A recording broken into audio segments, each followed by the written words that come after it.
what's your emergency? Welcome back to That Wee Wee Show, a podcast where we watch and discuss episodes of the ABC show 911. I'm Bex. I'm Alice. And I'm Ellen. As always, thank you to everyone who has listened to our episodes, who has rated us on their podcast episode listening platform of choice, and for those of you who have left comments on either our various episodes on YouTube or Spotify, or who have tagged us in comments on any of our social media platforms. Thank you very much for letting us know that there are people out there listening to us, and it's not just the three of us sitting in our various living rooms talking into the void. As we've said before, we will quite happily talk into the void, but it's nice to know that sometimes the void talks back to us. Yeah. We do like being spoken to by the void. Yes. We've had some comments on the last couple of episodes of season 3. Ooh. Yes, if I can find them. Okay, so from Celtic Witch on YouTube, who Celtic, I think you are the only person who is watching or listening to us on YouTube, so thank you very much for being the one who's keeping us alive on that platform. They left a comment on Powerless that said, I actually really liked the Hen-Ren subplot in this episode, which is the Karen thinks Hen is cheating, Hen is actually just talking to someone about taking her MCATs. They said, I never hated the Hen cheating storyline to begin with, and it felt like a realistic way to show how that sort of thing can have longer-term effects on a relationship. And Celtic Welsh also left us a comment on YouTube about what's next. And I'm just going to read it out verbatim. It's a long one, but it's a good one. And it says, I do wonder if they brought Abby back because of audience reaction to her ghosting Buck in season 2. She went from a well-liked character to a somewhat disliked character because of that writing choice, and so I wonder if bringing her back was to have Buck seen to not be mad at her, so the audience also would not be mad at her anymore. The degree to which that worked will vary. I know people who love her and wanted to come back and those who hate her, and hate that Buck didn't really defend his own side as much. It's been a while since I watched this episode, but I think I enjoyed it more than you guys. Yeah, okay. We did have a very strong reaction to this episode. The only bit I really remember is the train rescue, and I liked the dynamic on the train with Buck wanting to save both passengers and Bobby and Eddie being exasperated with him. That would be the infamous Abby. It's his fiance's Abby line. Yeah. And I enjoyed Hen and Chim with the poor decapitated boy, although it's horrifying to think about. It's a horrifying thing to think about. Absolutely horrifying to think about. Yes. Yes. Yeah, it's funny how they say that they enjoyed it more than we did. It's like I didn't hate that episode, honestly. On the first watch through, I thought it was really exciting and, a bit nail-biting and everything. It wasn't until we started talking about it and you started pointing out the things that... Yeah, it's me. And then I was like, oh... me, just... Yeah, okay, it's kind of weird. It is one of those episodes that, you watch and you're like, oh yeah, this is fine. And then when you actually break it down and think about it logically, you're like, oh...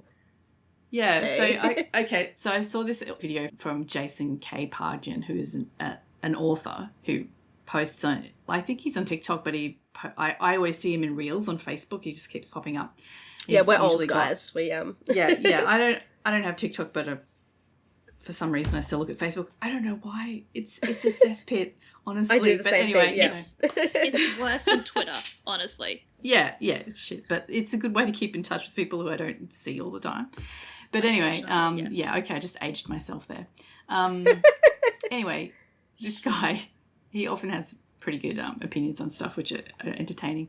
But in this video, he was talking about Star Wars in particular and how people don't notice plot holes. Like, there are some people who always notice plot holes and complain about them, but there are a lot of people who just don't even notice them because they're enjoying the storytelling so much that they're willing to throw out things that are annoying them because they're enjoying the story anyway.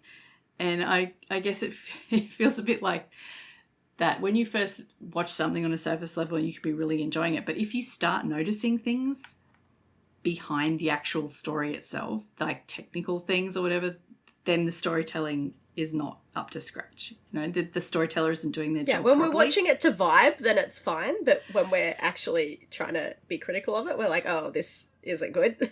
Yeah, that's right. So when we're watching it, we can be enjoying it. But then once you start looking at it more critically, sometimes the wheels start to fall off a bit. And we do promise everybody we do actually really love watching the show. We miss it when we haven't watched it. To be fair, though, and the point of the author was that if the storyteller has done their job properly and they're hitting the correct emotional beats, you are either not going to notice or you're not going to care about the logical fallacies within the story or the massive plot holes because you are enjoying the storyline too much. There are still episodes of this show that I have like ripped to absolute pieces and I still love them and I will still enjoy them every time I watch them, even knowing the massive plot holes. Look, when we get to my favourite episode later in the season, I'll be like, no one is allowed to say a bad word. We just have to live off the vibes. I mean, we went through the entirety of Supernatural, like, on vibes, loving it, but oh my god, it's just one big plot hole. So the good Supernatural is the Supernatural that lives in our heads. And the good Supernatural is the friends we made along the way. Absolutely. Same goes for 911. So yes, Celtic Welsh, it's understandable that you enjoyed What's Next more than we did because you did not have me sitting over your shoulder going, well, actually, every 5 minutes. But once again, thank you for basically propping up our YouTube channel. We do really appreciate your comments. I always enjoy going into the notifications to see what you've thought of our latest episode. And on Spotify, we got probably my favourite comment ever from I Make Stuff, which says, the show mentioned Abby so much they basically summoned her like Bloody Mary. Yes. Thank you to both of those people. We can talk more about the Henren stuff later when we're discussing that kind of arc. But yeah, thank you for your comments. It's always interesting to see what other people take out of storylines or like take from storylines. Yeah, I mean, everyone's got their own perspectives on things, right? Yes, yeah, we are not a monolith as an audience. Everyone brings their own perspectives and life experiences and likes and dislikes to the show and takes different things away from all the episodes, which is good because otherwise I think the show would be incredibly boring if everybody liked everything all the time. Yeah, not only the show, the world would be very boring if everyone saw everything the same. Discussions about everything would be the same. Like, what do you think about this? Oh yeah, I agree. I agree too. Yeah. All right, what do we do now? Sometimes it feels like we do that, but we try. We try to bring our own opinions. Okay. Speaking of opinions, shall we dive in for season 3 and what we thought about it? So this episode is our season 3 wrap up. I can't believe we've made it through 3 whole seasons. It's amazing. I'm so excited that we're finally about to hit season 4. But I feel like you say that at the beginning of every, like, I'm so happy we're finally about to hit season 3, and now you're so happy you finally. You're pretty much going to be happy we hit every. No, we'll get to the end of season 5 and I'll be like, do we have to? Can we just go back to season 4? Like, I'm regretting that we're up to season 6. Yeah. No, so season 4 is where I started, like, paying attention to the show. Like, I didn't watch full episodes, but I watched clips and stuff, like, through Twitter. Right. And yeah, like, my favourite episode of the entire show is in season 4, so. Okay, we got to get through season 3 Very first. Excited. We do. So I think we should start by asking you, Ellen, what you thought of season 3, since this is your first time through watching this season. Yeah, I'm going to be putting you on the spot a lot, so be prepared. Just throw me under the bus right away. No, should we go through what Ellen thought was coming up first, and then? Well, I thought we'd start with what do you think, and then we'll compare it back to what you thought was going to happen. Yeah. All right. Yeah, well, I was thinking about this earlier today, actually, that looking at the whole season overall, like when we consider whole seasons of Supernatural, we can sort of say, okay, that was the season where they had where Dean had the mark of Cain, and this is the season where they had to deal with Amara or whatever, like there was an overarching thing for the whole season, whereas 911 doesn't really seem to do that so much. So you kind of have to consider groups of episodes. So we had the tsunami bit, and then we had the bit where Maddie was stalking her caller, and then there was different kind of overlapping little sections. Overall, I think I really liked this season. I thought it was we had a lot of growth in all of the characters, and in general the emergencies were exciting, and I enjoyed watching the whole thing. But overall, it's hard to make an overall kind of comments about the whole thing since it was so varied all the way through. Well, that's fair enough. Does that make sense? Yes, It does make sense. I do agree that in a lot of television shows, you can define a season by its storyline arc. Especially, what else was I thinking? Kind of Buffy was one that you could do that as well. This was the Angel season. This was the college season. Yeah. They often have some big bad, a boss who they have to defeat by the end of it. For each season. Yeah, in a real life kind of format, you don't really have that. It's just the world is the boss every time. Yeah, they don't have to defeat the tsunami. They just have to deal with it. Yeah. Yeah, that's right. I mean, that is one way that we do define 911 is by the big emergency for that season, but that emergency doesn't define the whole season. So season 3 is the tsunami season, but that's only sort of 2 or 3 episodes. Yep. So in the season 2 wrap up, we asked Ellen what she thought was going to be coming up in season 3. Mm-hmm. And this is what she said. She said that Buck is going to go back to work as a firefighter. That's an obvious one. So you were right about that. Congratulations. Correct. Suspect that the Hen and Karen potentially adding to their family may end up being a point of tension. I don't get that impression from the chat. It's a bit of a tense discussion kind of called that one. We had the infertility storyline that played out for Karen and Hen. Mm-hmm. Shim and Maddie, I know they're together forever. They're wonderful. I love them. So yeah, for them, I'm assuming there'll be more ups and downs with them though. But they're great. I'm glad they decided to give it another go. Yes. Yeah. Yeah, they did have ups and downs because there was the whole stalking thing. There was the stalking thing. There was the ignition of their relationship, culminating in Shim offering her a drawer, and then the ultimate up being that they're going to have a baby. Yeah, they're pregnant. And then the last bit was, who did I leave out? Eddie. I don't know what Eddie's doing. I don't think Eddie knows what he's doing.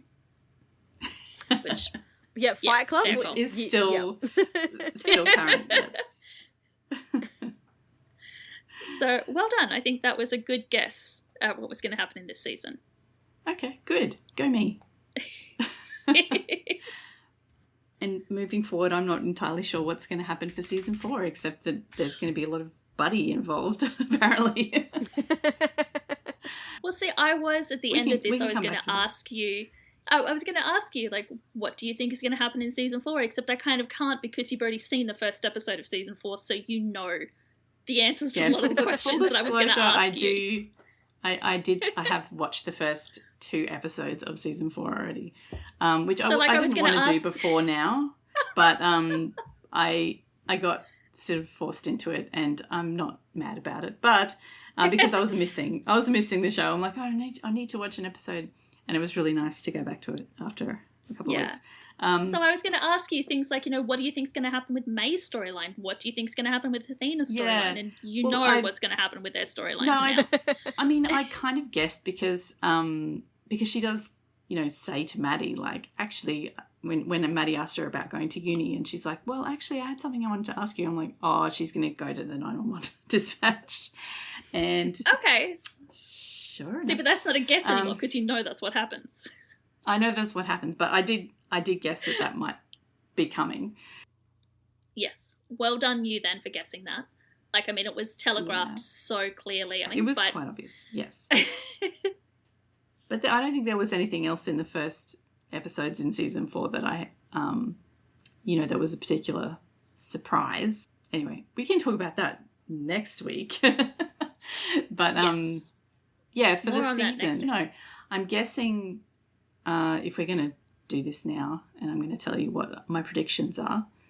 I'm guessing that there will be some kind of a love interest for either Buck or Eddie or both. That's not each other. Female love interest. A different love interest. Yep. Yeah. Because we didn't have any of that. Apart from when Eddie was kind of making eyes at Chris's teacher. But nothing happened with that yet. So Maddie's going to have her baby, I hope. I'm always worried when we have like baby storylines and I have not seen the baby in any promo or anything. And I'm always worried that there's something's going to happen, that's not going to be a good outcome. But so, yeah, I haven't seen anything about that. No, I have not been spoiled. So I don't know what's happening with that. Okay. Interesting. All right, I'd say I'm writing it all down, but it comes up in the transcripts. So I'm just going to be going back and copying it from the transcripts, and then we will present that to you in the season 4 wrap up and go, here's how you did for predicting season 4. Great. I can hear my deranged ramblings later. I'm going through, I'm looking at the episode list of season 4, and it's so much good stuff. There's only 14 episodes next season as well. So. Right, yeah. It's not heaps shorter, but it feels a lot shorter. Is that just because you went through it, really fast?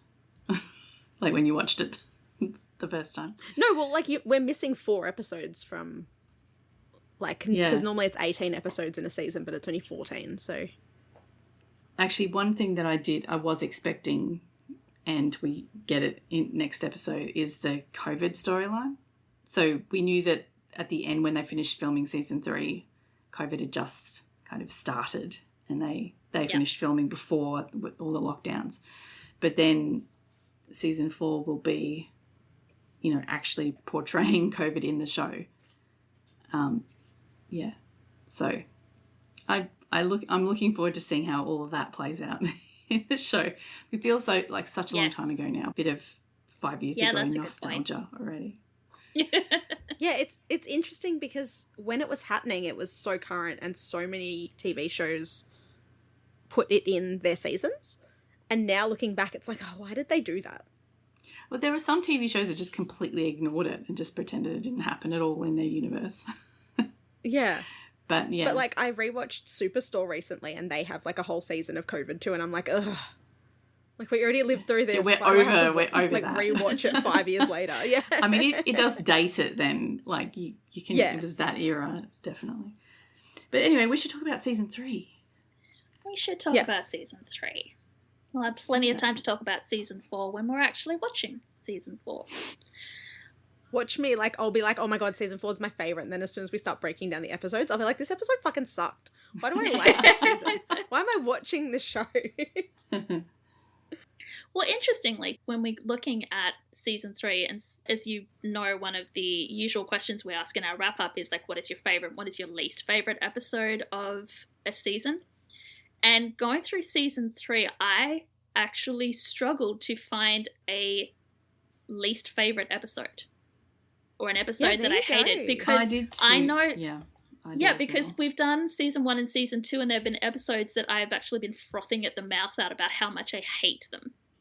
And then I will refuse to rewatch them, and I'm ranting until Kingdom Comes about how bad it is. I mean, I'm sure that everybody who has listened to all of our episodes could call me out on this and go, actually, do you remember what you said about this episode in this episode?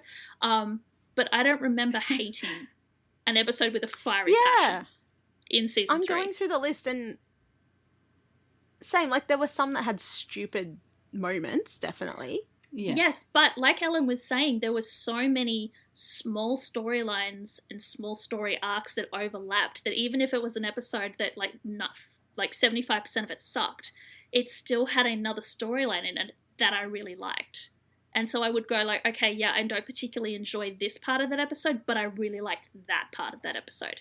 So all of the episodes kind of get a pass because there is at least one part of it that I liked. Yeah.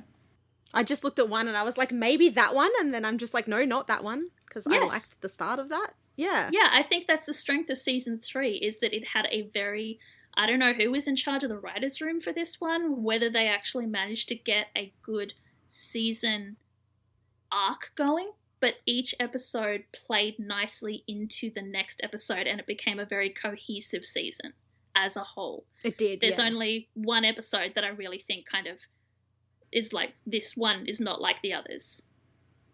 Yeah, I don't know. There were some, like, obviously there were some threads that went all the way through, like Michael's tumor kind of storyline. There were a lot of episodes involving that. But there were some, like, I think the one that you're thinking of is probably Eddie Begins, right? It doesn't really relate to the episodes on either Actually, side no. of it. Oh, okay. I mean, yes, but I was actually thinking Athena Begins.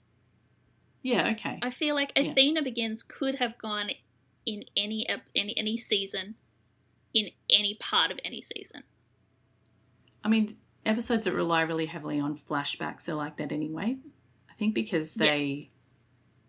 are focused on what happened in the past, not so much at present. But then you've got something like Chimney Begins where they tied Chimney Begins into the current storyline. So even though it relied heavily on Yeah. flashbacks, it was still rooted in Chimney bleeding out in current time. Hmm. Yeah, I mean, it was similar with Athena and Eddie, but the events that were happening in the present time didn't really relate to the overall story progression. Yeah.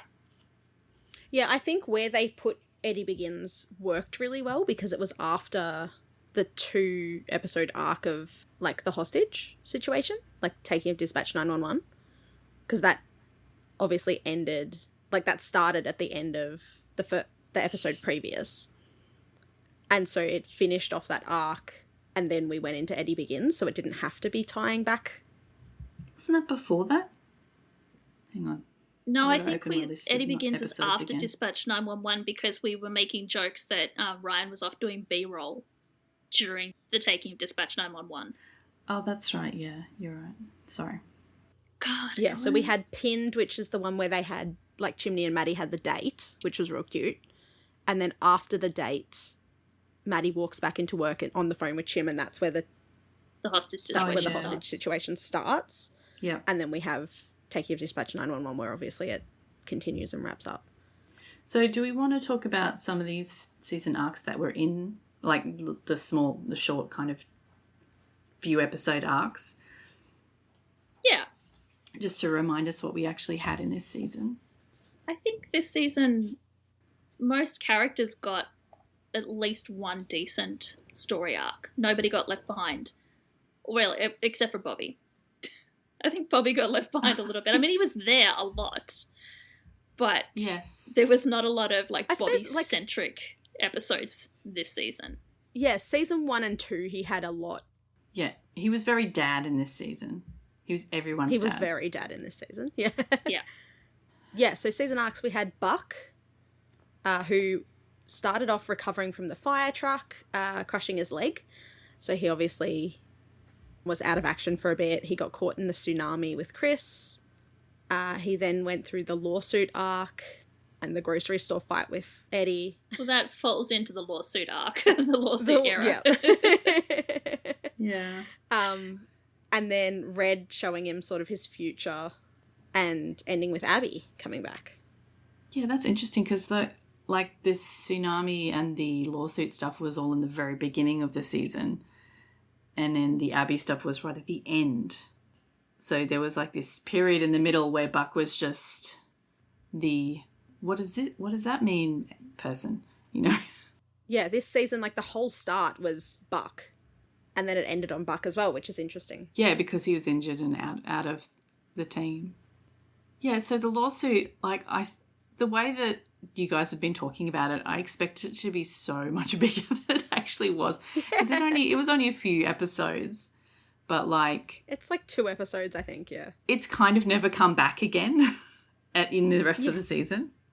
It's kind of like the same when we were talking about the Supernatural, like the widower arc and the divorce arc. That's like 2 episodes in Supernatural. Yeah, I guess so, yeah. Like Demon Dean, like he was only a demon for like 2 episodes. Literally, yeah, Yes. he was a demon for 2 episodes. The promos for like that season were all like, oh my god, he's going to be a demon, this is going to be huge, and then he's not a demon, and after like 2 episodes, it's like, oh, that's we're done. Like, he had a threesome with Crowley, and now we're done. Yeah. It was weird that, I don't know, we've talked about it extensively already, but that Buck sort of took the whole thing out of proportion and then felt really bad that the lawyer had taken it and just run with it and everyone else was getting in trouble because of something that he didn't mean to happen, you know? Yeah, he was very immature in the lawsuit arc, I feel. Yeah, I feel mean, like I don't want to that's say it Buck. was out of... Yeah, it wasn't out of character, but... It's completely No, it within wasn't out of character. Yeah. No, I'm not saying it's out of character, but like very immature. And like every time I sell like cat laxative at work now, all I can think of is Happy Cat Laxative powder. Do you sell a lot of cat laxative powder? I mean, it's fun. paste, but yes, we sell cat laxative. Like not every day, but those regularly poor enough kitties. that like it helps break up hairballs as well. But Okay. yeah, every time I sell it, or every time I'm like stocking the shelf with it, or every time I walk past it and like have to face it up, I'm just like, I couldn't even call you to bail me out of jail. If that's something, That was something that was happened. If there was something that happened. That's the other good thing. You've got the intersection between the lawsuit arc with like Eddie's illegal Fight Club arc. The way those two kind of play in together. Yeah. Yeah. Well, do we want to go on to Eddie because they do overlap then? So we've got like Yes. from Eddie reassuring Buck that he is the one that he trusts the most with Chris. Like at the end of the tsunami, Buck is so upset about what happened with Chris, but Eddie's like, it's okay, it wasn't your fault. And then we go into this. What is the exact quote? Hang on, I've got to pull up the group chat. Buck, there's no one in this world I trust with my son more than you. I had to explain that to my kid the other day. He had my phone and he's like, you got a chat from BTNITW. What does that mean? Just dead I am. Buck. There's no one in this world I trust with my son more I than trust you. more with my son. More than you. No. Yeah, and then how many episodes is it between that and then going into the actual lawsuit? They happen sort of at the same time. So that that's was right, because Buck's not the end working. of this. That was the end of the searches. Yeah, okay, that's right. And then you get triggers, and then you get rage. So you get 1 episode between the end of the tsunami. Rage is where the Fight Club comes in. Yeah, he said Buck is on light duty. That actually Triggers was on my list of potential like least favourite episodes. Just because it was the one with the sisters who were arguing about their mum's inheritance, and who were like, I just realised looking at the Wikipedia page about all this that they were real life sisters. Like the actors who played those 2 sisters were real life sisters. Oh, there you go. I don't know if we mentioned that during our chat about it, but I thought that was pretty I don't funny. think we did. Yeah, there you go. but yeah, that episode was kind of like not much happened in it. It was about like it's when definitely Maddie just discovered. it's a bridge between the tsunami ending and like Buck starting the lawsuit. So yeah, that's when the like Eddie decides on the unhealthy coping mechanisms, and that then the rage not only has like them all going to the smashing up room to let out their rage. It also has that awful traffic stop where Michael and May and the kids get stopped by the cops. Yeah. Yeah, Rage For, had a lot going on. Rage, yeah, that was like possibly one of the most emotionally difficult episode to watch, just for that reason. Yes. But well done. But then also had one of my favourite lines in which was just Chim deadpan, like, does the adulterous slut have a name? Yeah. I love Kenny so much. Yes. He has some cracking lines in this season. Yes, breaking it down into 3A and 3B, Triggers is probably the weakest of 3A. Yeah. But not in a bad way, because the first 3 episodes are such high tension that it's kind of nice to have that little bit of a downer or a little bit of a break. Yeah. Then after Eddie gets all of his rage out, we have a little bit of a break from Eddie, but then we get the introduction of Ana Flores. Oh, yes. How early in the season was that, though? She came in, was it 12? Episode 12? Oh, that was later. Flores? Yeah, that was later. Yeah, 12. Yeah, okay. Sorry, I thought we were going in chronological, but we're just going through Eddie's stuff. That's cool. I was confused. Yeah, I think... I'm like, Anna wasn't that early in the season. No, I think it makes sense if we've gone through Buck, then we'll go through Eddie. It probably makes sense if we kind of take it character by character and work out all of the individual arcs. Otherwise, because like some of these episodes, it's like 3 separate character arcs all in one, or they're all overlapping. So if we just take it character by character, yeah. So we've got, Eddie almost killing a guy in Fight Club, and really only stops when Bobby introduces him to Frank, and he gets some actual proper therapy. That's right. They all go to therapy. Poor Frank. Yes. The revolving door of Frank. Because Maddie's going to see him as well. And Hen. And Hen later, yeah. Yeah. So he gets some therapy. Then he meets Anna. I'm just going to call her Anna. Didn't we work out that her name was Anna?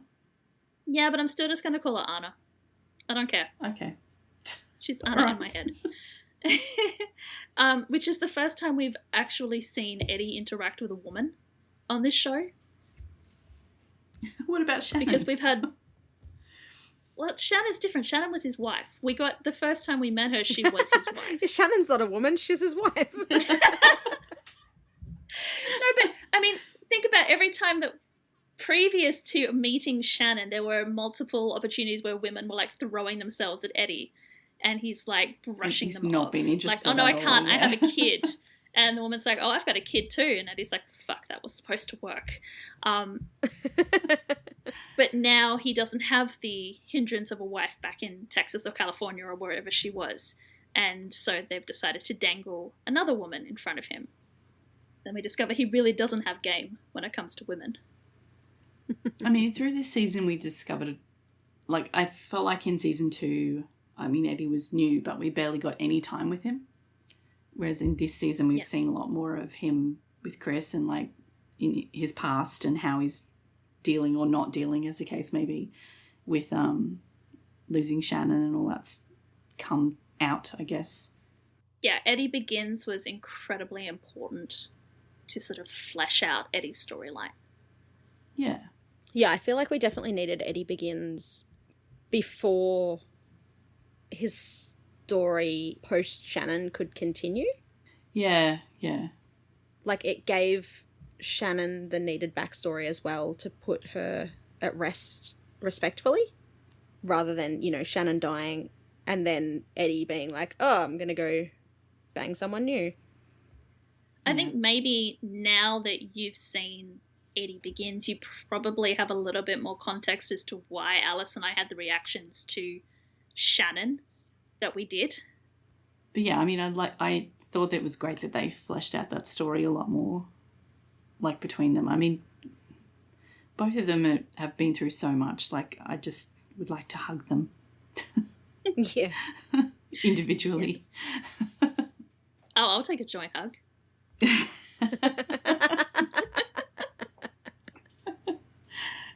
Leave me alone, BuzzFeed. It's okay. We seem to be safe from BuzzFeed in the depths of the podcast. BuzzFeed, if you're listening, please do not look at our transcripts. God. I haven't watched any We've never tried to knock of the up Buck. tweet videos. Oh, it's so good. Just watching It's Ryan so very crying with tame laughter. though, considering the depths of the thirst of this fandom. Although apparently somebody who runs the BuzzFeed TikTok account went that Ryan and Oliver's reps kind of vetoed a lot of the tweets. So Yeah. That's probably there's worse wise. out there. We got a couple of corkers though. But anyway, back to season Well, before 3. we move So, off, before we move away from Eddie, do we want to talk about like the Buck and Eddie of it? Because I mean, listeners, you must know by now that we're here for that. oh, we need the kitchen scene, the infamous super gay kitchen scene. Oh my yes. god, the kitchen scene. Like, even Oliver has come out recently and said, yes, the kitchen scene is super gay. The other thing I find really interesting was that I think it was Oliver was saying that Timonia wrote the kitchen scene and then took it to another male writer and said, does this sound okay? And the male writer went, well, I don't talk to my friends like that. And Tim's just gone, yeah, no, it's fine. It'll be fine. I'm sure it's normal. So I know That's that when fine. we were talking about that, we were going like, did they write it thinking that this is how like bros talk to each other, and it just these two took it in a completely different direction? It's like, no, it was always intended to be like this. I just don't Yeah. think Tim Minear actually realised what he was doing and how it was going to be perceived. Oh, I think he did. Either that or Tim Minear's friends are very confused by the way he talks to them.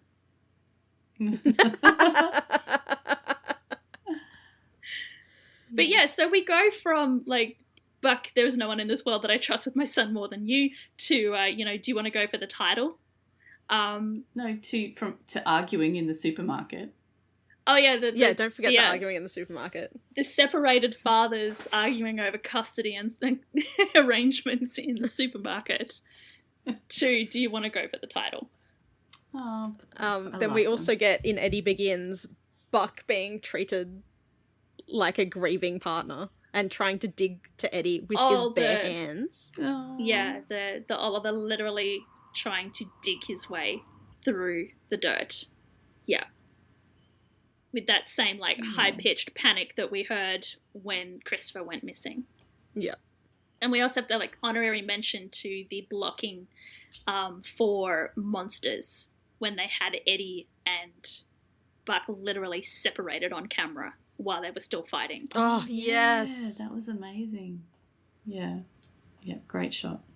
Yeah, so much Buddy in this season. But not enough. Never. There'll never be enough. They could be balls deep in each other and we're still sitting there going, give us more! Oh my god. Thanks, Misha. But yes, it's true. 911 coming to HBO Max. Oh no. They'll run it into the ground on ABC and then ABC will go, no, we're done with it. And like Star will pick it up and go, oh, we'll take it. Star, if you're unaware, is like the more adult channel on Disney. Oh, okay. It has the more like MA and R-rated stuff on there. Right. I mean, if you take the actual shipping away from it, that they have become much better friends in this season. I mean, they were before anyway, but like that. I mean, I think they just spend so much time together on shift and everything that there's not much you can do but be besties, I think, in that situation. Oh, we also had Hen and Karen's discussion with, like, I invite Chim invites Maddie invites Buck invites Eddie. Yeah. Yeah. Yeah, I think the closeness, the depth of the relationship with Buck and Eddie is probably cemented by the tsunami and the lengths at which Buck went to keep Christopher safe. Yeah. And we know that like the way to Eddie is through Christopher. You show Christopher love, Eddie's gonna fall for you. So the way that Buck treats Chris it's just Eddie can't help but have that depth of relation, that depth of trust with Buck because of the way he treats Christopher. Yeah, and they're so, like, Buck and Chris together are just, like, sunshine. They're so gorgeous. Yes.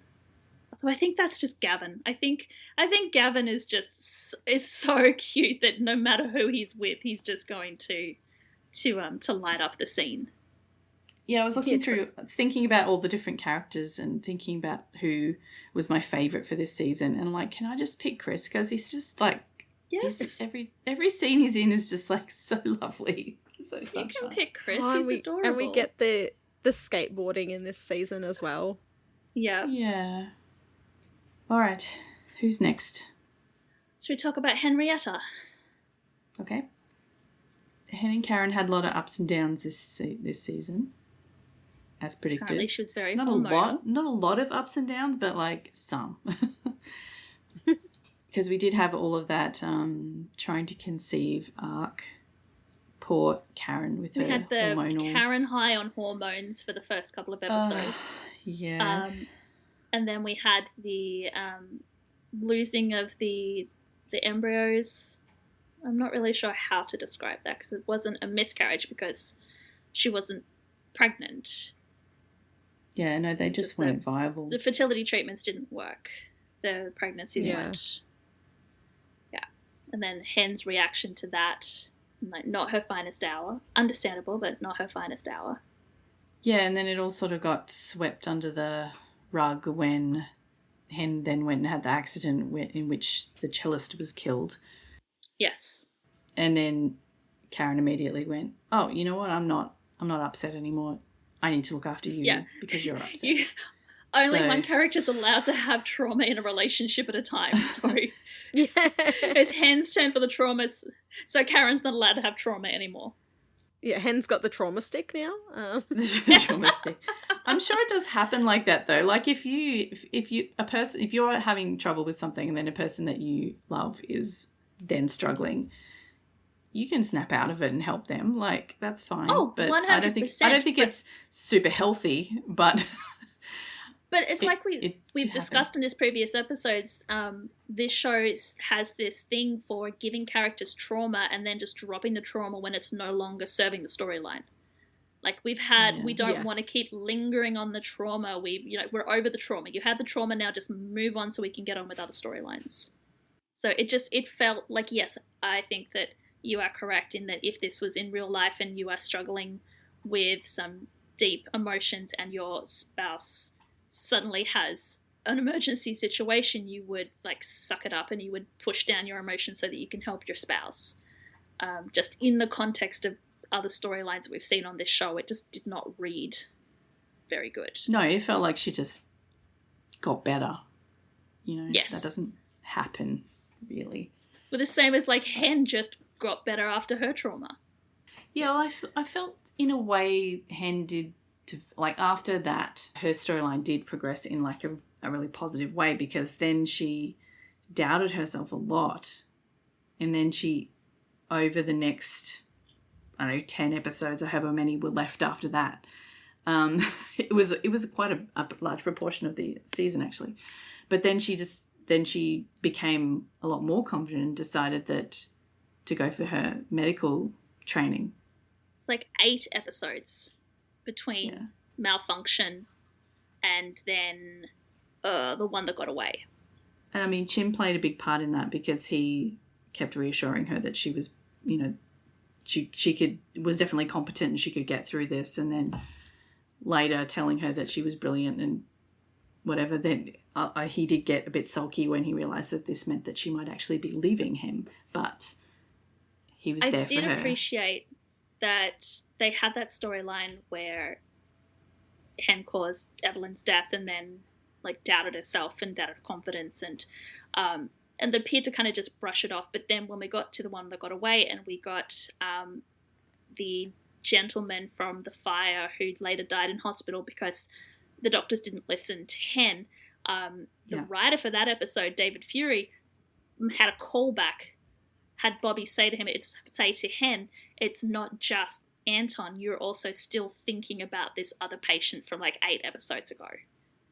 Yeah. So kudos in that episode that they managed to tie this storyline about I'm sick of losing, I'm getting upset that I can't save people. and bringing back that storyline with Evelyn to forward Hen becoming a doctor. Yeah, I liked that they brought that back again, even though it meant that Hen was once again doubting herself. Or she wasn't doubting herself, she was just doubting that other people Everybody could do else. their jobs. Yeah. Yes. It was like pushing that problems onto them instead of being about her. We had some great Chim and Hen bestieism in this season, but we also had the Chim and Karen bestieism, which was real cute. Yes.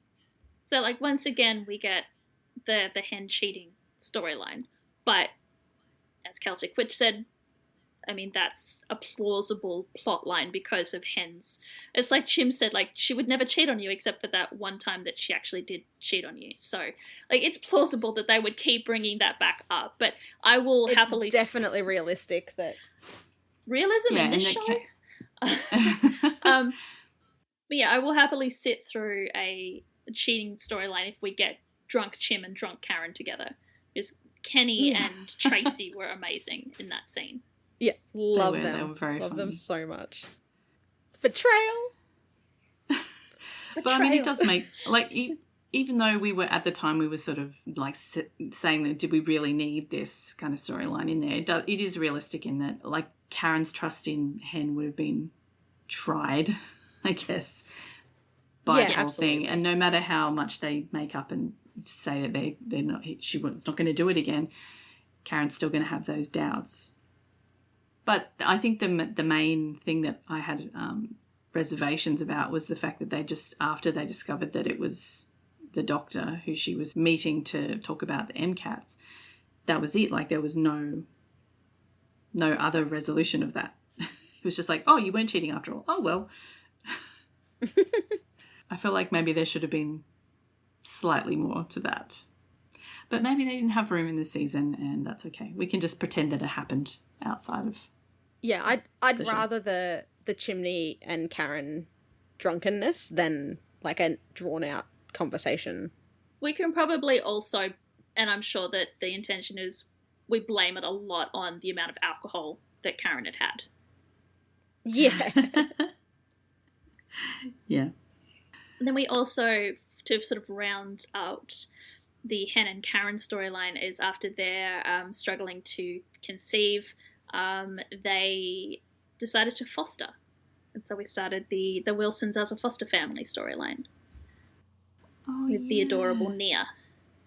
And then they adopted Nia, and then we never saw her again in this season. No, we saw her. I don't think she was in once. any other episode. She was in the camping one. We got like a microsecond shot of her asleep on Michael's bed. Oh, okay. Oh, that's right. Yeah. But they kept mentioning her. They were mentioning her. They did keep mentioning her, yes. But she was so cute, and we barely got to see her. She was adorable. Well, hopefully we'll see more of her in the future. Yeah. She was a very small actor. I guess it's hard shooting with kids. It's the adage, never work with kids or animals. Yeah. All right, so we've mentioned Chim. Do you want to talk about his progression?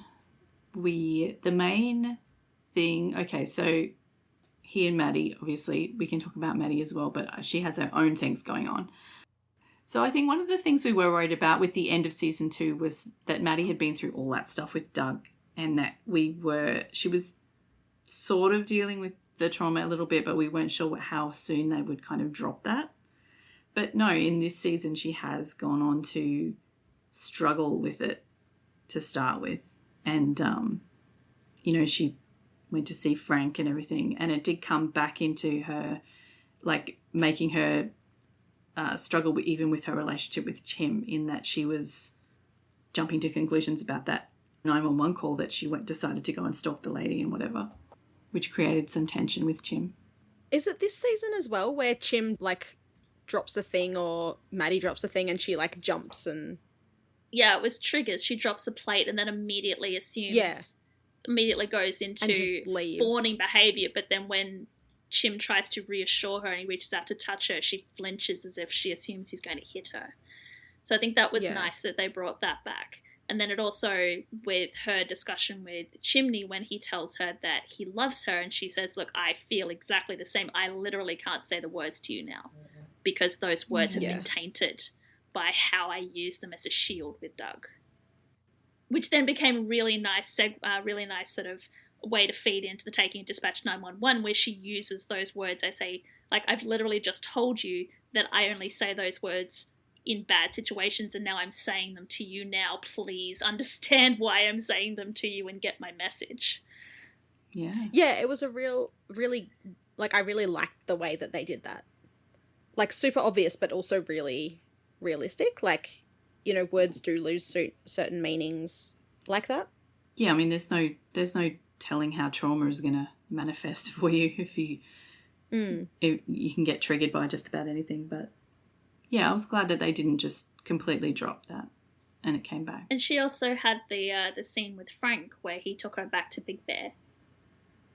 Oh, yeah. Managed to find a wormhole, so it took less than 12 hours to get there for him. I know, amazing. So that she could confront Doug. They get there, it's like, what do you mean it's half an hour out of the city? What the fuck? And she shouted into the woods at some ghosts for a little bit, and then she felt a lot better. Which is interesting, because normally she whispers at ghosts. Yeah. I guess Doug needed some shouting. Yeah. Speaking of Maddie, what song did I realise that she... Bare Naked. Yeah. I was like, what? She sings that? Like, I knew she was a singer, but I didn't think that she'd actually, like, sung anything I knew. It's one from, like, the early thousands. I was Alice was talking about it, and I'm like, I don't remember that song, and I started playing it and immediately got triggered like a sleeper agent and knew all of the words. Like, okay, maybe I do actually know this song. Bex was literally Bucky in Winter Soldier, where they say the code words. Yes. Bare Naked started, and she, like, started... It's amazing though when a song comes on and the music starts and the melody starts and just a part of your brain gets unlocked and you're like, I know all of these words, I know this choreography. Like, so yes. Because yeah, like, she's one of those actors that, like, I grew up with because she's always been around since I've been a kid. Yeah. And yeah, so it's just like, oh, she did that as well. Like, I knew she was everywhere, but she was literally everywhere. She was big in Japan. She was huge in Japan. And Australia, apparently. But yeah, no, go, like, listen to Bare Naked now and you'll remember it. I'm sure, yes. Yeah. But yeah, crazy. I'm not going to sing it because no. That's okay. You don't need to. But yeah, she huge in Japan. I mean, we've sort of hijacked Chimney's chat to go on to Maddie, but Maddie did. But his storyline was a lot about Maddie. Yeah, I mean, he didn't really have that much stuff of his own. I mean, most of Chimney's storyline was, his storyline was a lot about his relationship with other people. So it was him and Maddie, and then him and Albert, and then via virtue of Albert, his relationship with his father. Mm. Yeah, that was a very small part of this season, though. And the relationship with the Lees? Yeah. We got to see the Lees meet Maddie, and which was, Maddie got very nervous about it because she said she was literally meeting Chim's parents. Yeah. Yeah, it was nice that we'd sort of seen Chimney Begins before that so that we knew. I mean, that was the previous season, I guess, but yeah, it was good to get the Lees back for that episode. Yeah. But then we also had Chim sort of reacting to Maddie's trauma and how does he deal with the fact that his girlfriend is is got a trigger point and he has to be almost working in eggshells around her. And then she goes off the rails with Tara and Vincent, that 911 call that she took that triggered her. Yeah, that whole... Maddie really went through it this season. She really did. She gets over all of that and she gets taken hostage. Yeah, not only did she go through all the trauma of Vincent's like getting shot and stuff, but then she goes into the hostage situation and gets traumatized by that. Oh, but she kicked ass in that. I think that was like a very positive storyline for Maddie, because yes, it's traumatizing, but she kind of took control in that one in the end. Yep. I love Maddie so much. Now she's gonna have a baby. Anything else about Chimney and Maddie? We got to see them working together to save that lady who got pinned in the pinned episode. Discovered that both cool. of them have a competency kink, because they got completely turned on by how good the other one was at their job. Yes. And Chimney Hand's blood kink. Oh, yeah, that was the same episode. Blood kink. And then we get bonus shirtless Kenneth Choi, so that's always fun. Yes. What a good episode. 10 out of 10, honestly. No complaints about that. Is that your favourite? Which one was that? Pinned. That was pinned. Do I have to pinned. Was Buck shirtless in this season at all? He wasn't, was he? Unfortunately, no.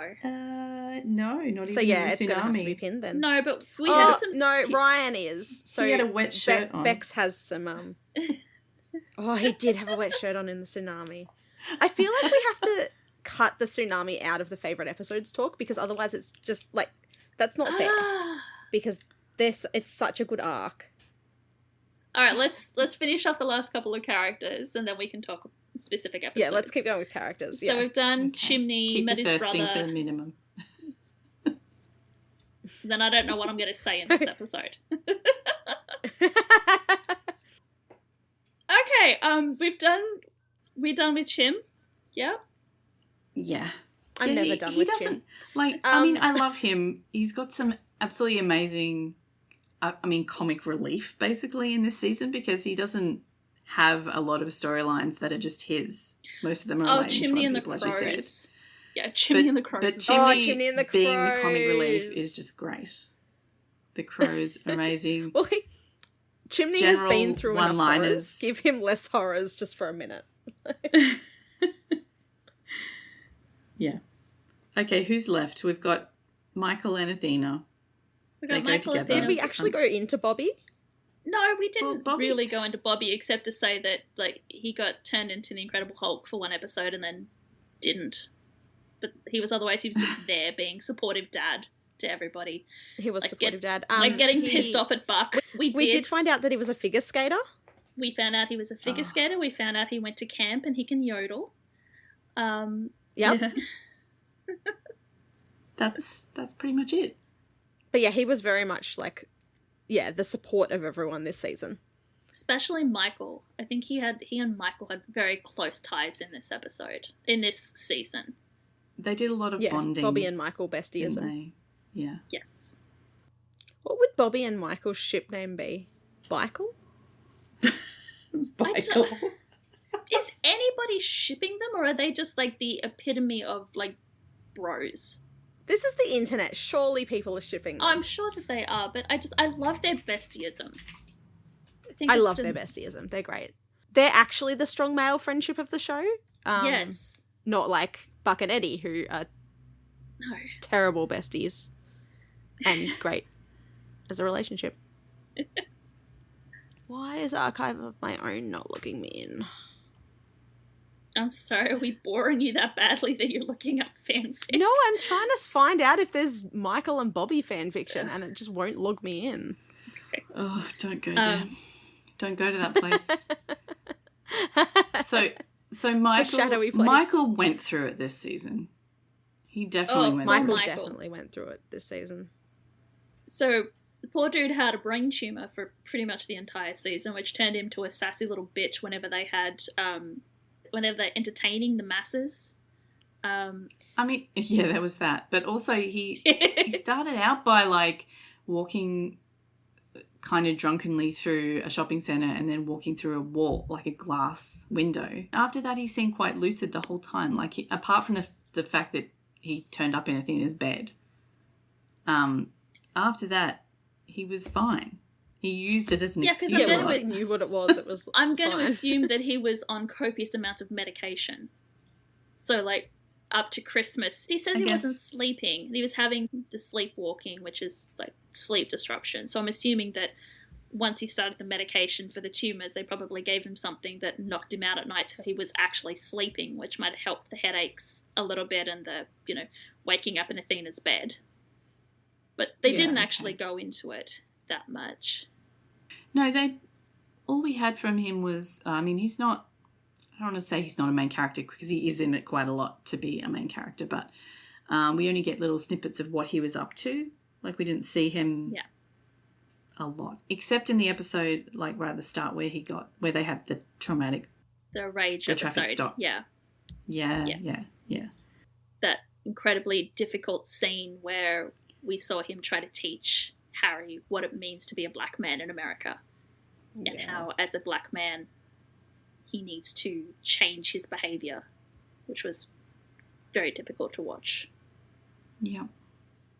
But then he gets the treatments for the brain tumour work, and he ends up at the end of the episode with a boyfriend. A new boyfriend. Yeah. Or at least dating someone. Going out on dates.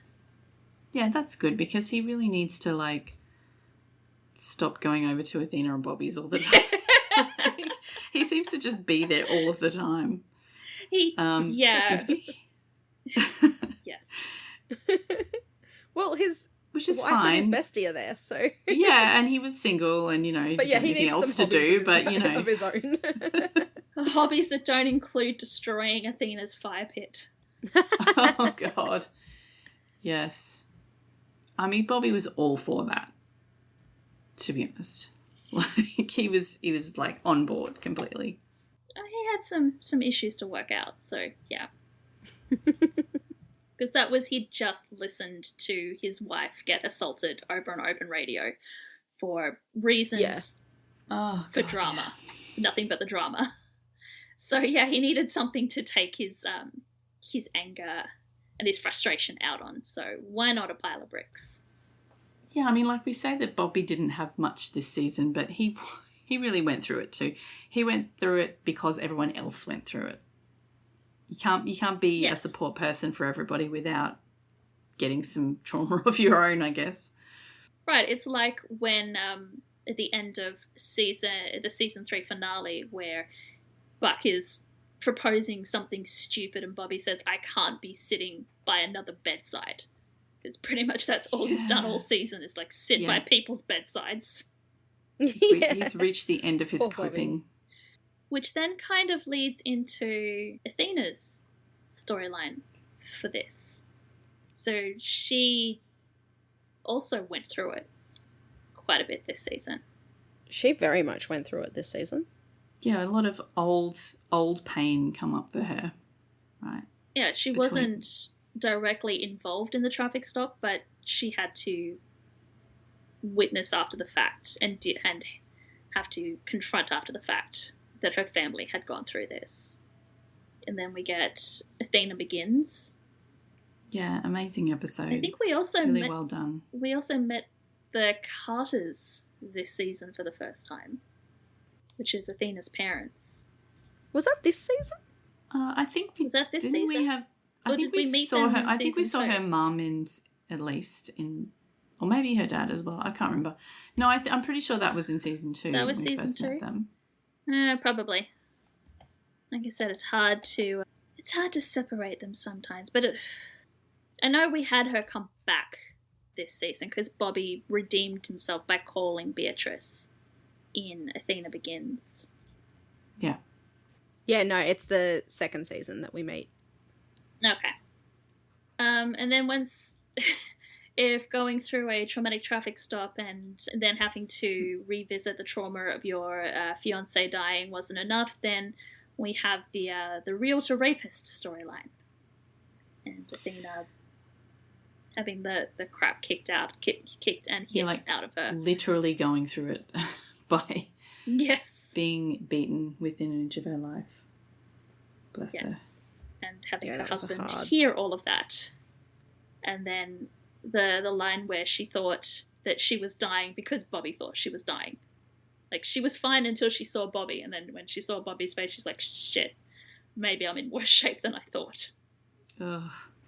Well, I mean, she, like, has come out of that with severely doubting her own abilities to do her job. So maybe she's gone in, like, a reverse growth direction where she started out being very,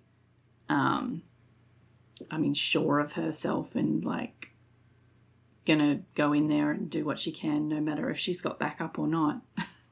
And then it's turned out badly, and now she feels like she is not trusting her own abilities anymore. I think she says that to Brooke Shields. She's like, I'm double guessing myself, and I can't be out on the streets if I'm second guessing myself. Yep. I need to be able to follow my gut. And we even saw it at May's graduation party, like Bobby comes up behind her and scares the crap out of her. Yeah. Like, not intentionally, that's just how reactive she is at the moment. I look forward to seeing what happens with that in the next season. I know there's she some she coming. hasn't already seen. Yeah, well, I'm sure there's more of it coming. Wow, I hope Athena's in the next season.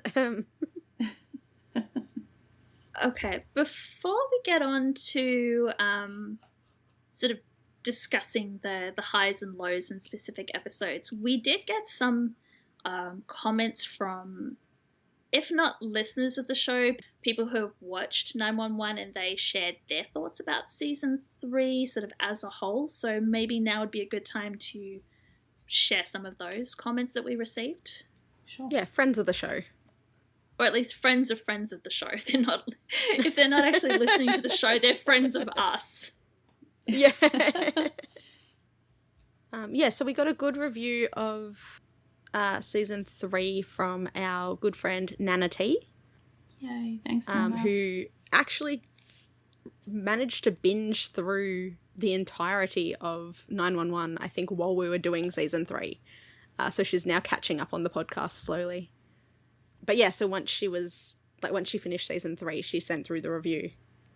So she says, as much as I thought the tsunami episodes were a bit over the top, they were still compelling, and I liked the dynamic between Christopher and Buck.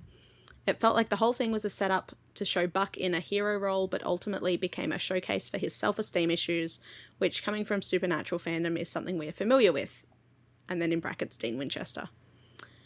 I wasn't a fan of Lena as a character, but I don't like Ronda Rousey, and I'm not a fan of fight sports in general. Again, it felt like her character was only there to transition Eddie into his unhealthy coping mechanism arc. Again, Dean Winchester, anyone.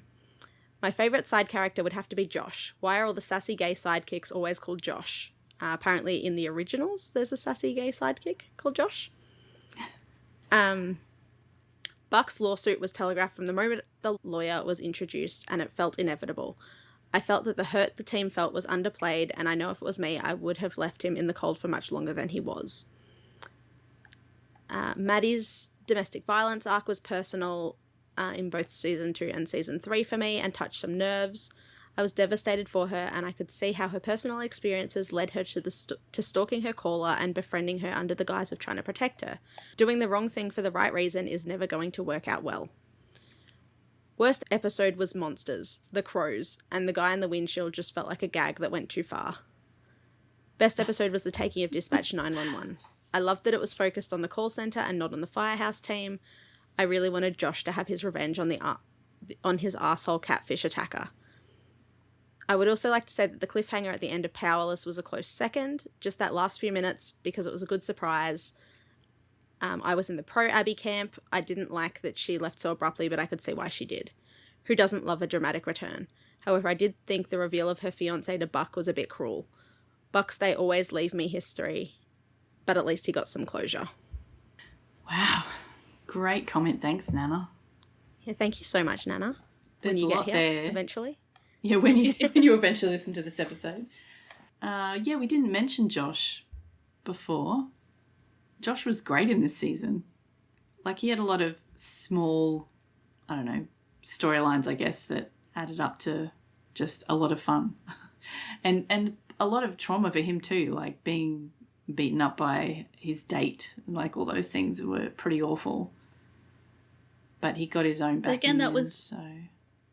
Again, that was one of those storylines that it looked like just an isolated storyline, but actually ended up being one of those much longer threads, because it wasn't just Josh being catfished and assaulted. That was the setup for the taking of Dispatch 911. Yeah. Which then that continued through the next couple of episodes to finally resolve itself in Powerless. Love it when they do that. All right.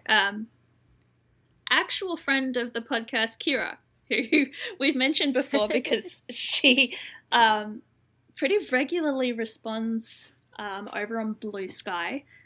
We love you, Kira. We do. We love the fact that you continually answer our questions and educate us about the whole American stuff that we just don't understand being Australians. So here are her comments about season 3. She says, I'd forgotten how many huge moments / arcs were in season 3 until I was listening to the podcast. We get the tsunami, lawsuit, Fight Club Eddie, Buddy kitchen scene, Athena begins, Michael's brain tumor, Dispatch takeover, Eddie begins, Athena versus serial rapist, and that character, in case Ellen hasn't watched the finale yet, making a reappearance, which was Abby. All in one season. As far as favourite moments, I'd forgotten how much I enjoyed Athena Begins until listening to the episode, so I definitely need to go watch that one again. I love Eddie Begins as much as that episode triggers my claustrophobia and stresses the fuck out of me. It hurts so good. But I think the tsunami arc just can't be topped, and the actual tsunami threat to LA that happened the same week as that episode was something you just can't make up. I completely forgot that we summoned a tsunami. I had forgotten about that as well. We were so deep in how do we get word of this podcast out. I know, let's summon an actual geological event to coincide with our discussion of a fictional geological event. Yeah. There's some comments here talking us up, saying how much she loves the podcast, which is great. I will say that there is a PS at the end of the comments, which is the number of times I now say for the drama in my everyday life is a little unreasonable, but it makes me laugh every time. Yay!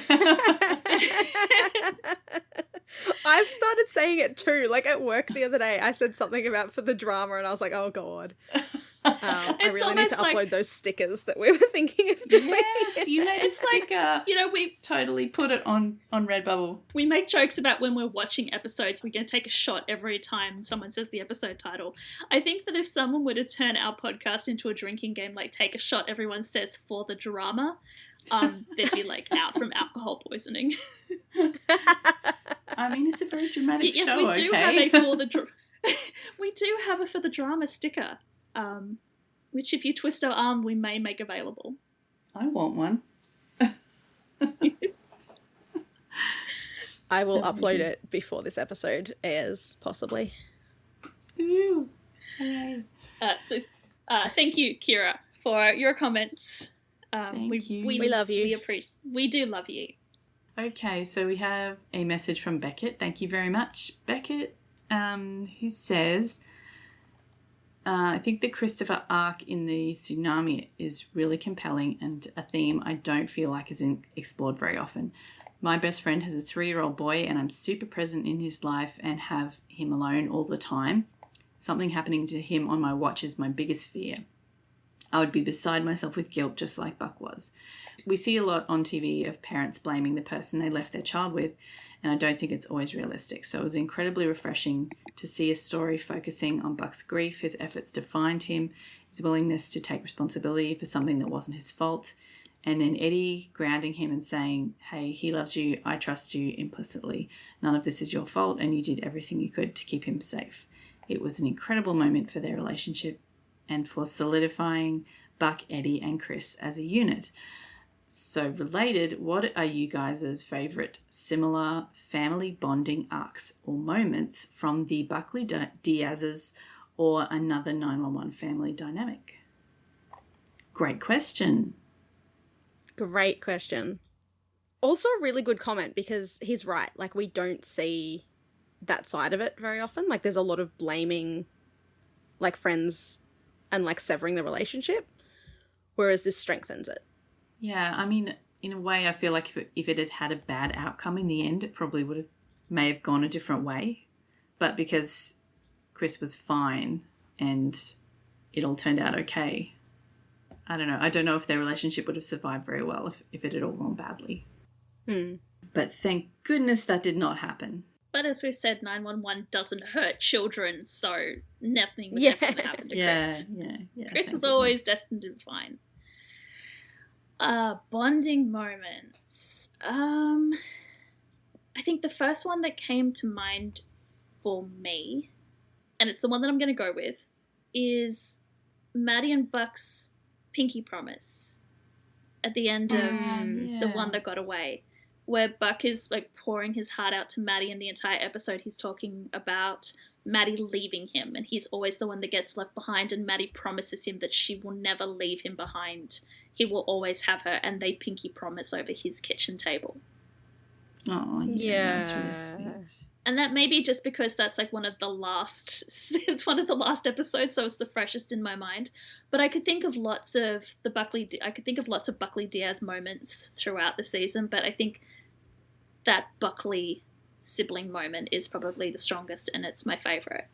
Yeah, I love the Buckley siblings. They're great. I was gonna say, like, going with the Buckley Diaz's is the skateboard moment in this season. Oh, yeah? Yeah. Because Eddie just has such a shit time that whole episode, and Buck turns it around for both him and Christopher. Once again, Buck does all the research, does all the work. Oh, he knew exactly what he needed. He always does, though. All right, what about you, Ellen? Did you have an answer for Becca's question? I agree with all of the ones that you've said, but also I do enjoy...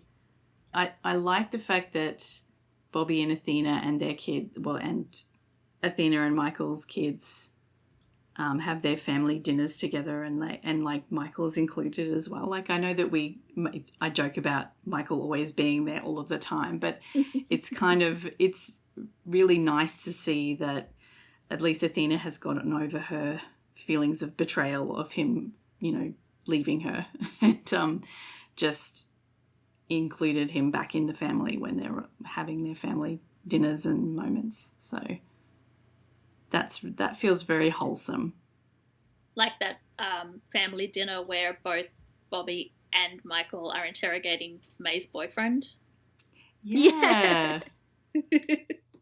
Yeah, I mean, he does definitely hang around there probably more than he should, but it is, Michael, not what's the kid's name? I've forgotten his name. Darius. That's right. I should remember that. But yeah, it is wholesome to know that he's still considered part of their family, even though they've kind of separated. All right, let's get into the yearbook categories. Favorite episode from season 3, and apparently we're excluding the tsunami arc, which I think is unfair, but okay. Because I was going to be incredibly basic and say that yes, my favorite episode was Sink or Swim in the Searches, but I will exactly. I will go back and I will find another favorite. We'll take that as read. Take that as given. An amazingly produced and acted, and yeah, the storyline was incredible. So yeah. Anything else we want to gush about the tsunami before we find a different episode to like? Wet t-shirt, Oliver Stark. It's not just wet t-shirt, it's like wet t-shirt, dirty and bloody Oliver Stark. So it's like the trifecta. Okay, moving on. I really liked The Taking of Dispatch 911. I thought that was a great episode. It was terrifying, but it had the right amount of terror and badass kind of ass kicking from the dispatchers, and I mean they basically saved themselves in the end by like annoying the bad guys into losing their minds.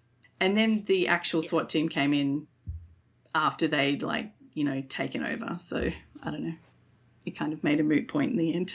But yeah, I really enjoyed that episode. Yeah, me too. I don't want to say the same one, so I'm trying to work out what. Sorry, did I just take everyone's favourite then? No. We're allowed to agree. I really liked Fallout when I first watched Fallout. I didn't like the second watch through as much, but I remember Fallout being one of my favourites when I first watched it, which is the one with the meteor shower going through the woman and then the radioactive truck. Oh, the truck, yep. In the tunnel. Like, when I first watched that, it was so tense, even though, like, I knew that Bobby would survive because I knew he was in the later seasons. I was still so, like, tense.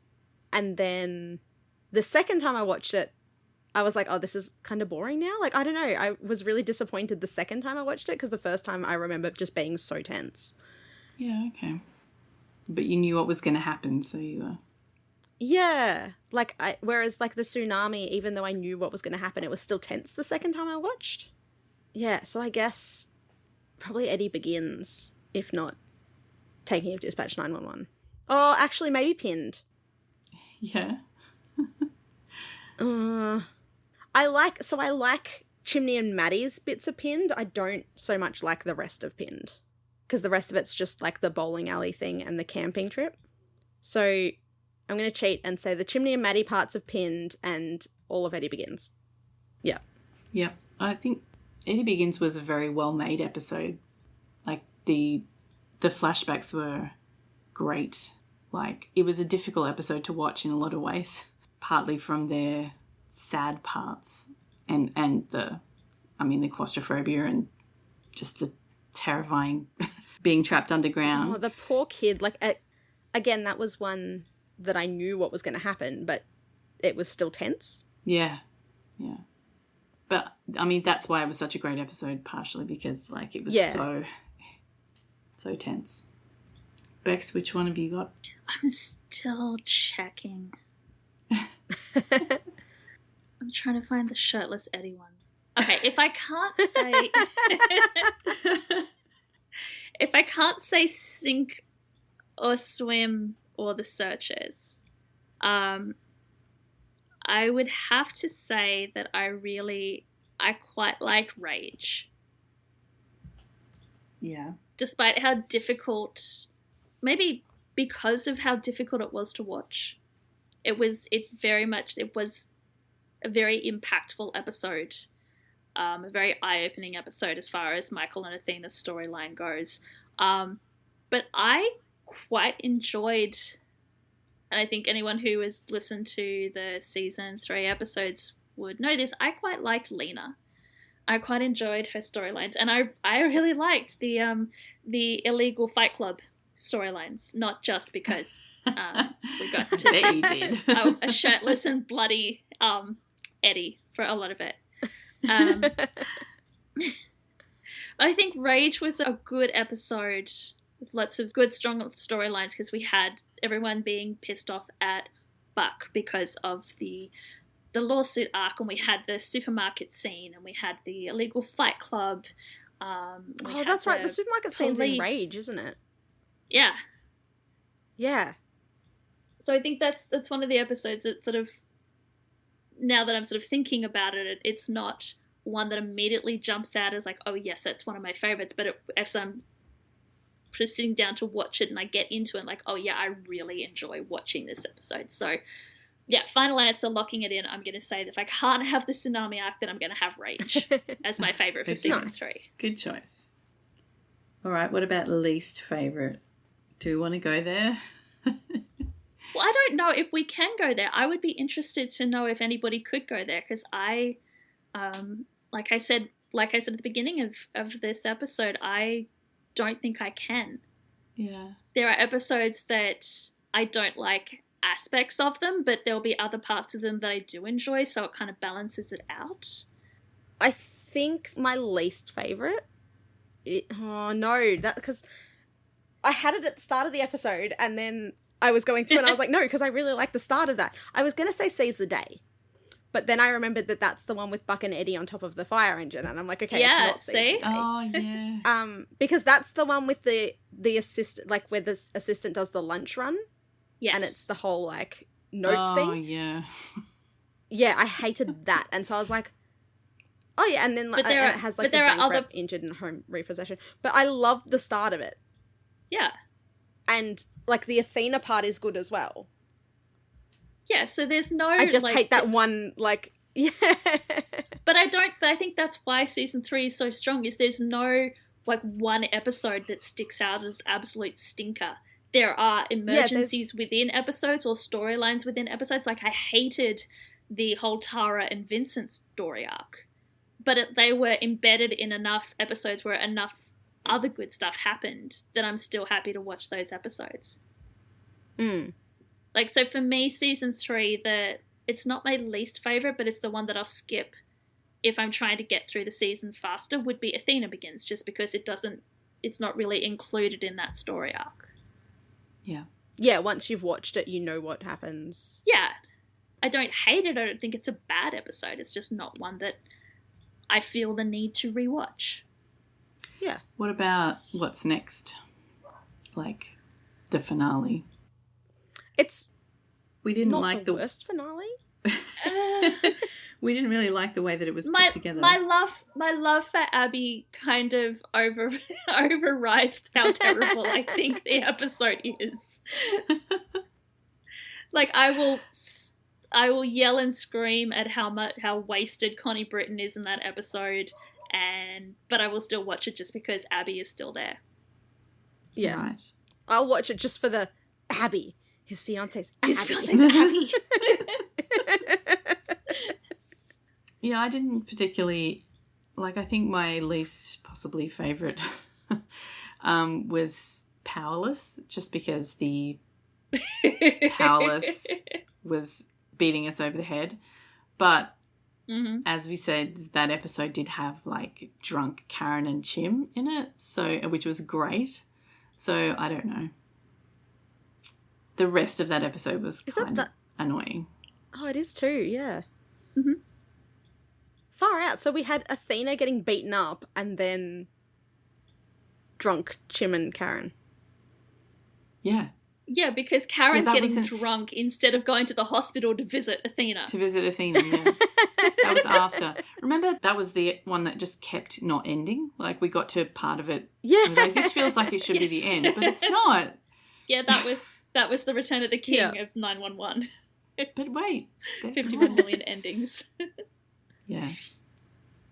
Anyway, yes, there were elements of probably every episode that were not great, but overall, because everything wove together, yeah, there's no one episode that we can say that we definitively didn't like. Yeah. Right? So well done, 911, for making it difficult for us to...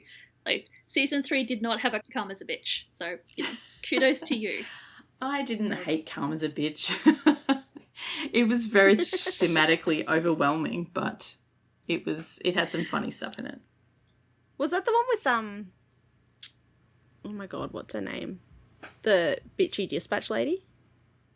No, that was Awful People. Awful, yeah. Awful yeah. Yeah, that was pretty Awful. bad.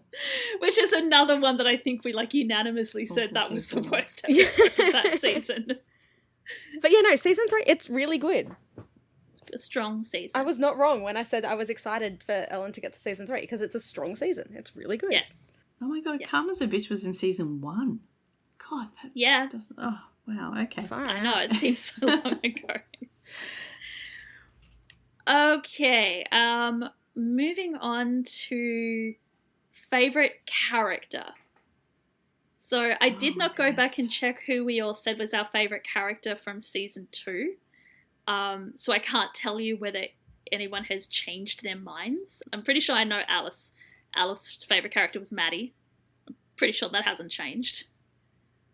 Oh yeah, mine's still the Buckleys and Chim. Like 100% Maddie, Buck, and Chimney. Actually, speaking of Chimney, this is slightly a segue, but I mean a tangent, but I just remembered what I was going to bring up. I actually saw a theory about why Chimney's name's Chimney that makes sense, and I kind of hate it. Oh, okay. And I'm mad because it's now my headcanon. No, and I'm I don't real want to mad hear about it it. then. I don't want to hear it then. Yeah, no, don't I'm tell happy us. to not share it if you don't want to know. Yeah, No. I don't want to know. but I'm like, Let God me damn live it. in. Let me live in blissful ignorance. Yeah. Okay, so Ellen apparently.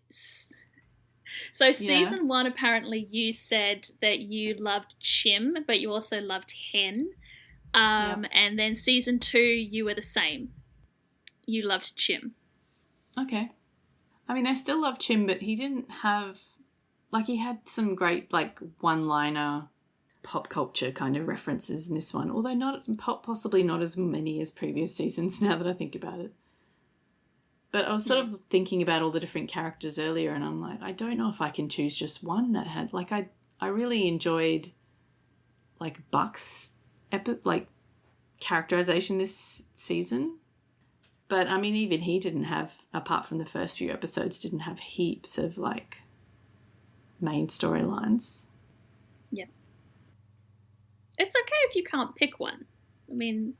Oh, I don't even have one that's my least favourite. I think everyone did such a great job during this season. They were all amazing. No, that's cool. I mean, it's a question that we can throw out there. Sometimes we're probably going to have answers. Sometimes we're not. I'm sure that it's going to come as a surprise to absolutely no one when I say that Eddie was probably my favourite character. And I think we can probably cut... No, I never saw that one coming. I think we could probably cut and paste that for every single wrap up from here to Kingdom Come. I'm always going to say that it's Eddie. Eddie was pretty great this season, yes. Okay, so you touched on that you couldn't pick a least favourite character for this season. Alice, do you have a character that sticks out for season 3 that you they come up on screen and you're like, ugh, not this guy again? Oh, absolutely, yeah. That is Michael's brain tumour. Really could do less of Michael's brain tumour. Screw that guy and his tumourness.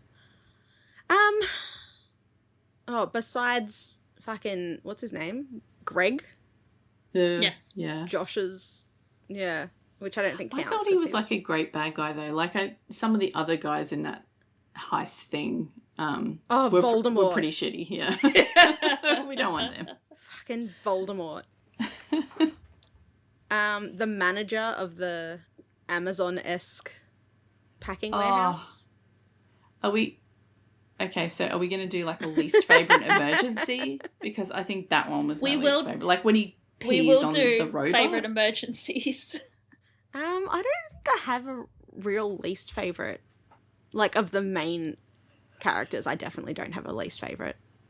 Yeah, there wasn't a particular sort of villain of this season. I remember from season 2, I think we were unanimous that we hated Gerard. Oh my god, Gerard. I don't think there was a Gerard of season 3. No, we didn't have any. Which is fine. Actual antagonists. Yeah, thank God.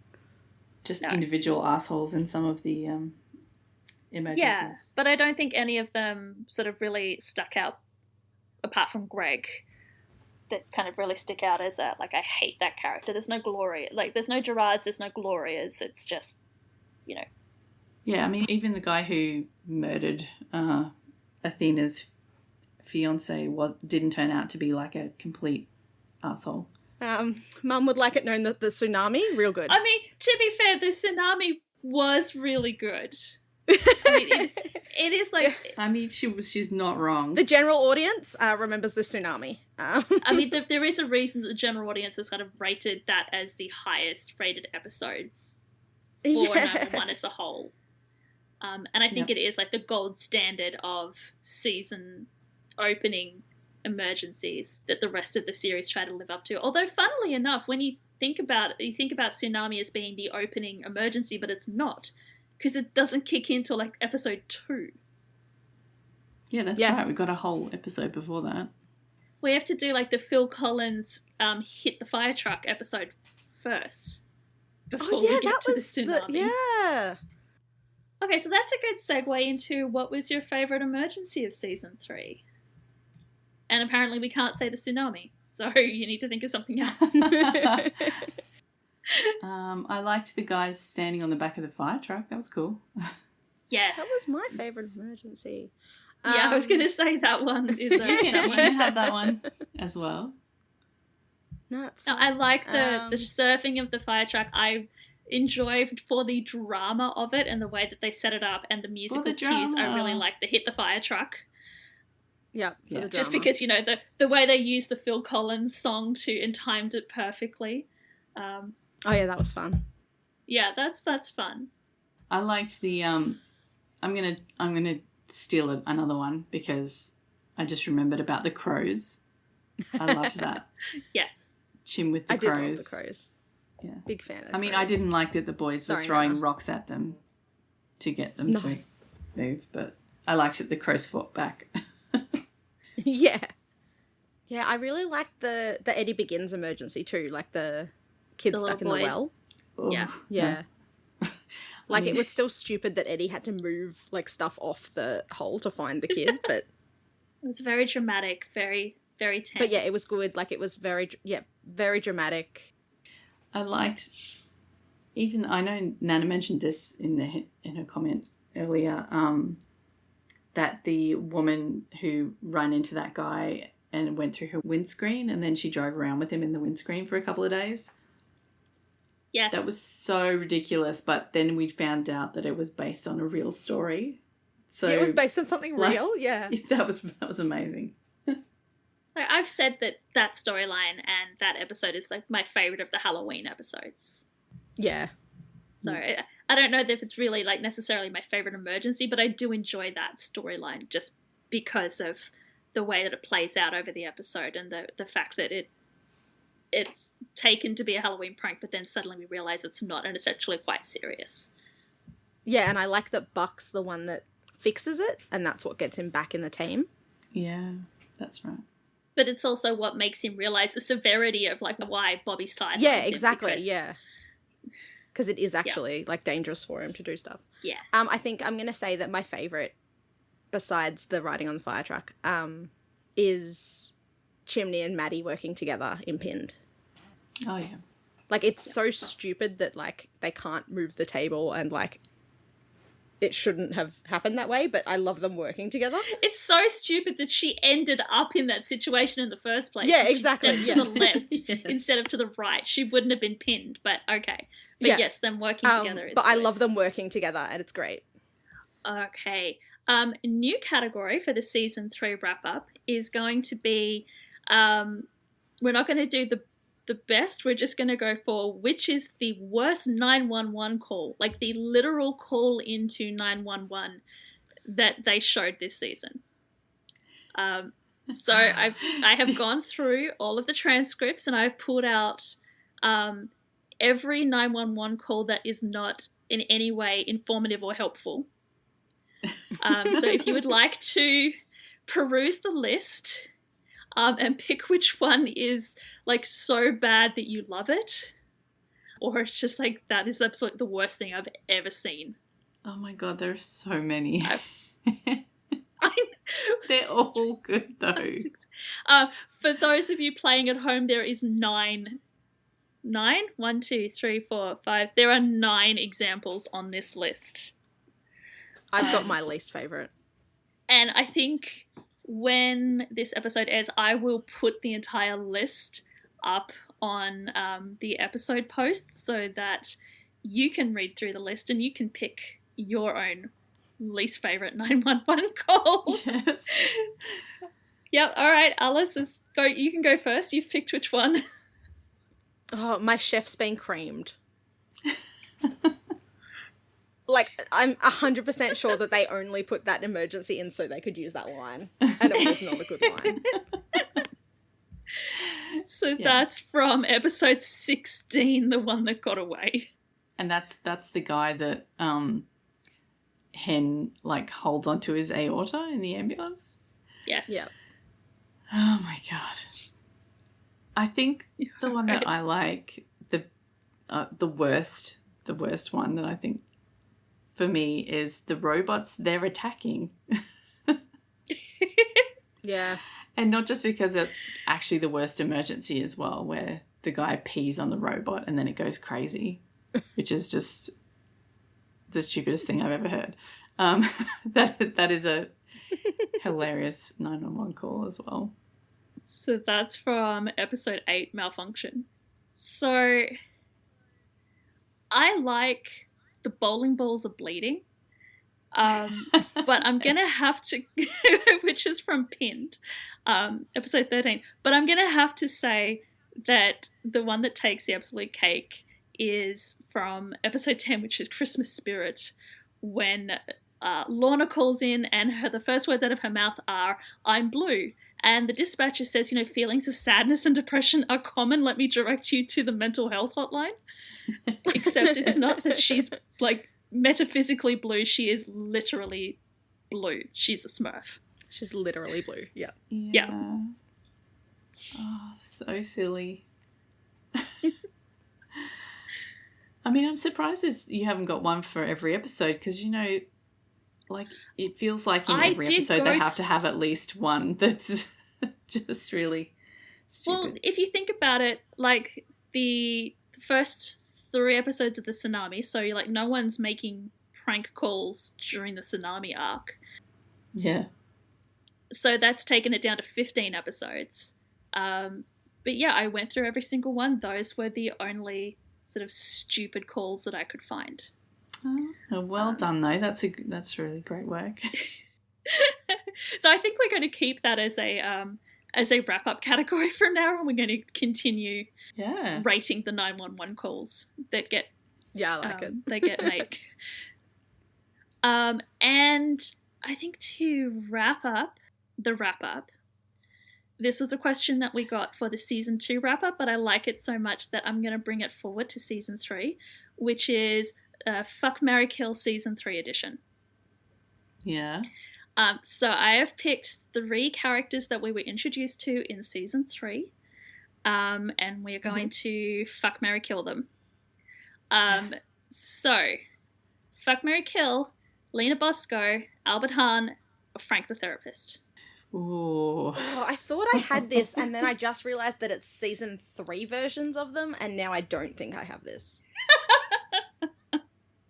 Season 3. And see, this is a hard one because when we did this for season 2, for anyone who hasn't listened to the season 2 wrap up, it was Shannon, Josh, and Sal. And I think we were all unanimous that we were going to kill Sal because it was quite obvious that he was like the bad option of the 3 of them. I don't think there's a bad option here. No. No, We're all going to end up having to kill somebody that perhaps we don't necessarily want to kill. Although I don't know what your feelings are about Lena. That could possibly sway it. I think I've got it. I think I've just swapped around 2, and now I think I've got it. If it's just based on the season 3 versions of them? Yes, just season 3. I'm going to fuck Albert because he's a fuckboy in this season. Like, I was originally going to marry him, but he's a fuckboy in this season, so fuck Albert. Yep. He's, like, great for a good night, but then fuck him off. Marry Lena and kill Frank. I'm sorry, Frank. Oh. I can't marry a man. It's just, I can't do it. Whereas Lena, like, yes, she's in an illegal fight club, but she seems to have her shit together. She also doesn't have a cat, so my allergies would be safe. All right. Ellen, do you have an answer, or do you want me to go first to give you time to think? No. Well, I've got a similar setup. I will fuck Albert, and then but marry Frank because he seems like a really nice fellow, and very supportive, and I guess long suffering because he does have to talk to all those people who have a lot of trauma. And Lena, I mean, I'm sorry. She's just the least likable one out of the 3, in my opinion. Which feels really mean. This is fascinating. I totally would have married Frank. I just can't marry a man. I just can't do it. I'm sorry, Frank. You're very, like, it'd be good to be married to someone who's emotionally rich, but I can't do it. I can't marry a man. That's fair. Okay, so my answer was fuck Lena, marry Frank, and then unfortunately kill Albert. Ah. Because I think, like, marrying Frank, you get the bonus of getting to fuck him every night because he's there. But I think that... Yeah. Is that what husbands are for? Hang on a minute. Let me... But I think that would possibly be a very stable marriage because Frank probably has his shit together and could help with the sort of keeping the marriage afloat because everyone would be emotionally regulated and communication skills would be good.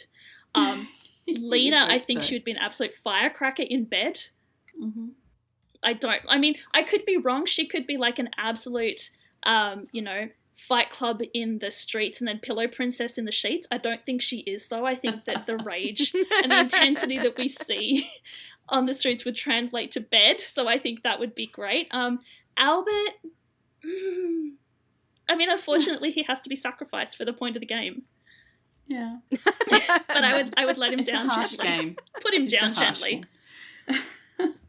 It is a harsh game. It's fine. Sorry, Albert. And like season 3, yeah. Yes. Yes, he is a fuckboy in this season. I just don't know how skilled he would be. Like, obviously he can pick you up because we saw him with, Dr. Rando.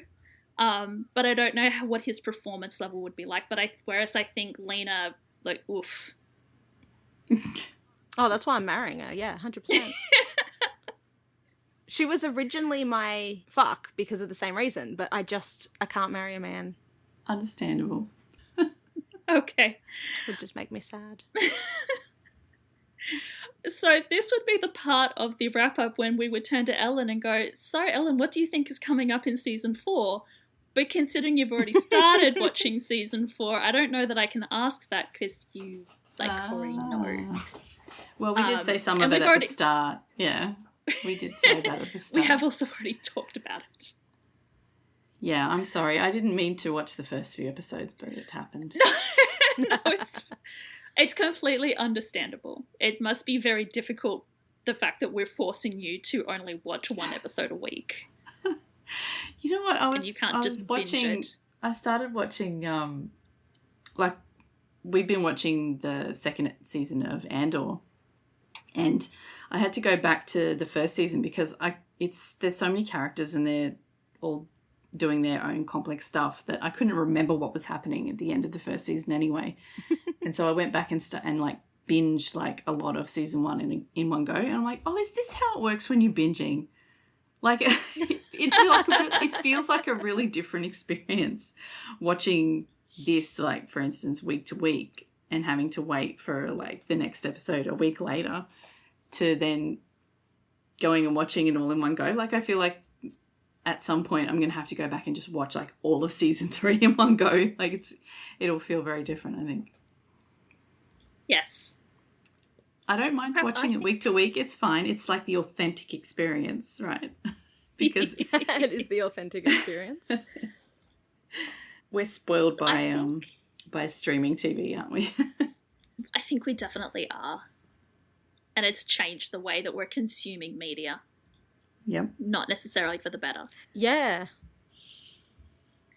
But that's probably a rant for another day. So I think, unless there are any other questions that either of you guys want to throw into the mix or any other comments you want to make, I think we have wrapped up season 3. I think we have. Don't really have any other comments on this season other than I'm still enjoying going through and watching it all. Well, that's good. Yeah. Because it'd really suck if you started this whole project because you wanted to watch the show and suddenly you're like, I don't actually want to watch this anymore. I'm done. And Alice and I are physically dragging you along no, you started this, you have to see it through. Well, considering that everyone's reaction to what's happening in the latest season, I'm kind of dreading getting that far at the moment. But anyway, we won't. Yeah, it's don't an say interesting anything. time at the moment, but not going to say anything. Okay. But it's going to be good having this to watch during the break between season 8 and 9. Yeah, well, season 9 doesn't start until what, September or October? Yeah, in the fall, so some point. Another big thank you to all the people who sent us comments and messages about this season and about all of our episodes during this season. Thank you very much. We really appreciate it. We love hearing from you. If there's anything about this season or the last few episodes that you think we've missed and you'd like to tell us about, our DMs are open.